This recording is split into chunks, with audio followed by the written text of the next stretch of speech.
Hello everyone, magandang oras sa ating lahat. Welcome to my videos. Maraming salamat sa panonood at lalo na sa mga nag-subscribe. Thank you guys. At kung bago ka pa lang dito sa aking videos, huwag kalimutan mag-like, comment, share and subscribe para updated ka sa aking mga bagong upload na mga videos na mayroong mga gandang kasaysayan at halaga tungkol sa ating mga barya. Guys, dito na naman tayo sa ating bagong nadiskubre dito sa ating bicentennial coins ng Amerika, ang rare bicentennial quarter na may halagang 350,000 US dollar. So ganong kalaki guys ang ating rare na bicentennial quarter. So tapusin natin ang video guys para malaman natin ang tungkol dito sa baryang ito guys ng Amerika. Coin collecting is a hobby that merges history, art, and economics.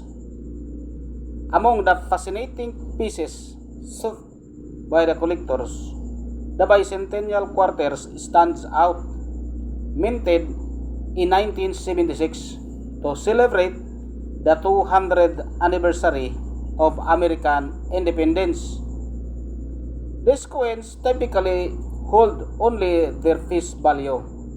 However, a selected few featuring unique minting errors or rare characteristics have reached remarkable valuations, while the most valuable bicentennial quarter is worth nearly 350,000 US dollar. Several others command prices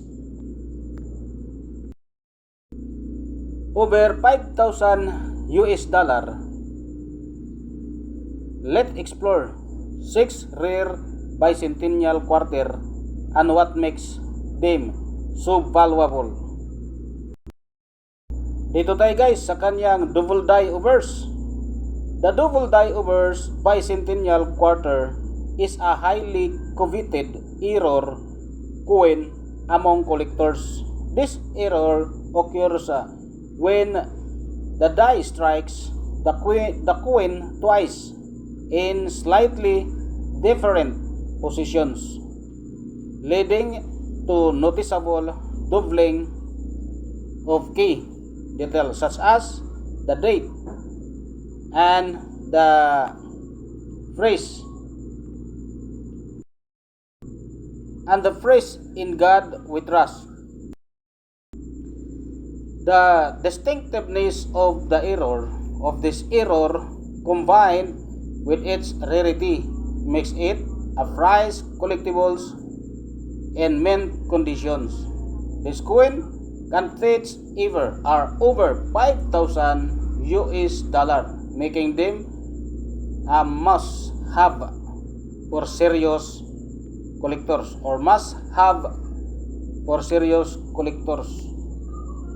Dito tayo guys sa kanyang off-center strike quarters. An off-center strike error happens when the coin blank is not perfectly aligned with the die during the minting process. The result is a misaligned design with post of image missing. The most valuable off-center bicentennial quarters are those where the date remains fully visible despite significant misalignment. In the pristine condition, these coins can easily surpass 5,000 US dollars, with their visual uniqueness adding to their appeal. Dito naman tayo guys sa kanyang overstruck quarters. Overstruck bicentennial quarters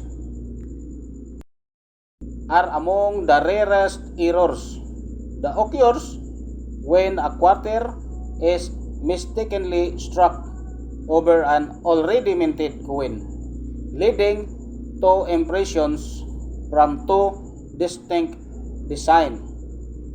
The rarity and extraordinary nature of overstruck coin make them extremely valuable, often exceeding $5,000, especially when the overstrike is sharp and well defined.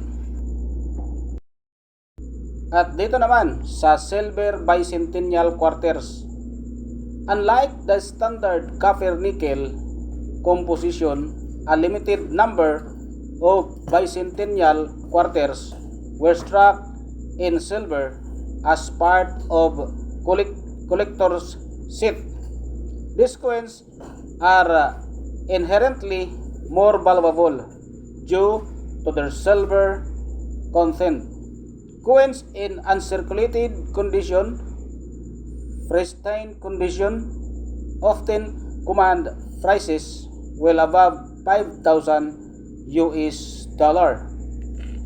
And if they exhibit unique errors or features, their value can skyrocket even further. At dito naman tayo guys sa ating full drums line quarters. The drummer depicted on the reverse of the bicentennial quarter is a central design feature. A full drum lines quarter displays this image with exceptional detail, including clear, sharp lines on the drum. These coins are typically early strikes from a new die, with accounts for their extraordinary clarity. Collectors value these rare coins highly, with prices often exceeding $5,000 for those in a mint condition.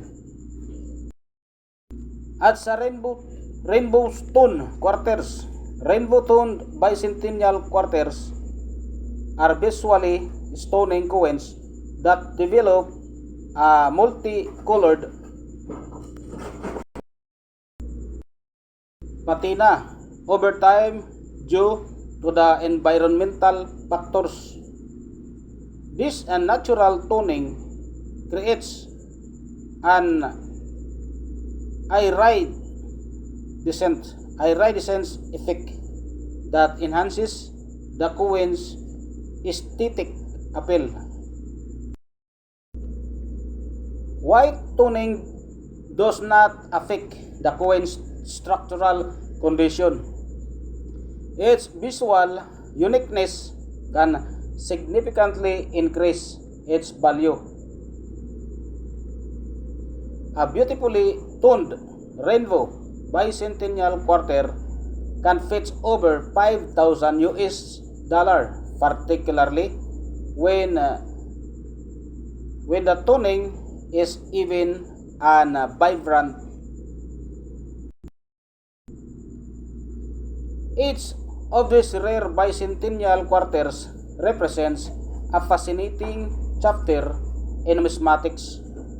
From dramatic minting errors to visually striking toning, these coins are treasures for collectors. Whether you are a seasoned enthusiast of new to a coin collecting, finding one of these rare pieces can be both thrilling and rewarding. How can identify a double die over bicentennial quarter? Look for clear doubling in the date and inscription "In God We Trust."